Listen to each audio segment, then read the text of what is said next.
Minnesota Congresswoman Ilhan Omar said she believes Joe Biden's sexual assault accuser Tara Reade, along with all other survivors, but she will still vote for the Democratic nominee in November. The Minnesota Democrat told The Times of London in an interview published Sunday, "I do believe Tara Reade," when asked about the 1993 ex-Senate staffer's sexual accusations against then-Delaware Senator Biden. Reade publicly accused Biden of sexually assaulting her earlier this year, telling news outlets she waited decades to reveal the story because she kept chickening out of any previous formal complaints. Omar said she wanted Vermont Senator Bernie Sanders to have won the Democratic primary, but after he dropped out in April, Biden is her only choice for president in the general election. "I do believe Reade. Justice can be delayed, but should never be denied," the Congresswoman told The Times in an interview conducted the first week of May. Omar's reluctant support of Biden's candidacy echoes that of fellow freshman Congresswoman Alexandria Ocasio-Cortez, who declined to endorse Biden but said she would support him against President Donald Trump.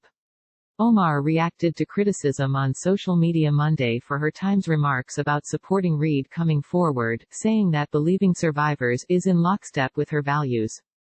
"Believing survivors is consistent with my values. Yes, I endorsed against Biden and I didn't pick him as our nominee. With that said, in this interview I did on May 6, we talked about that and quotes aren't always in context. I will vote for him and help him defeat Trump," Omar tweeted Monday. "I know how important it is to create space for people to share their stories, whether we all believe them 100% or not," Omar tweeted, responding to a supporter who asked where she stands on Reade's own threats and intimidation against women and survivors. Last month, New York Congresswoman Ocasio-Cortez told NPR that Reade's accusations against Biden aren't clear-cut, before going on to add, "I have always said I will support the Democratic nominee against Trump."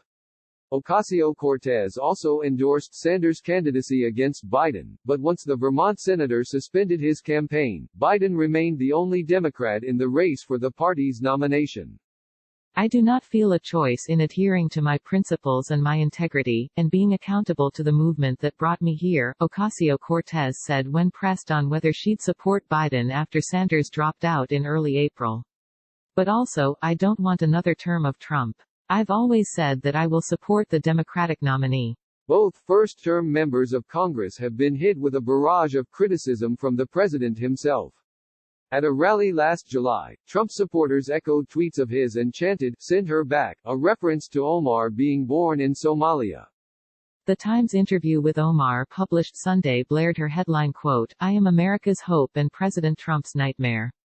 The piece primarily discussed how her family's childhood escape from war-torn Somalia hardened her for American politics. Democratic Party unity has not been as eye-to-eye as Omar and Ocasio-Cortez's views, particularly as Republican supporters of Trump have urged Sanders supporters to break with Biden's nomination. Former Sanders speechwriter David Sirota in April accused some pro-Biden Democrats of hypocrisy regarding sexual assault complaints. "It is grotesque and yet predictable that Dems and Lib pundits can go from rightly defending Christine Ford into character assassinating Tara Reade. The allegations deserve to be taken seriously. But then Biden allowed the vilification of Anita Hill, so maybe that's too much to expect," Sirota tweeted last month. Newsweek reached out to Omar's office Monday but had not received a reply by time of publishing.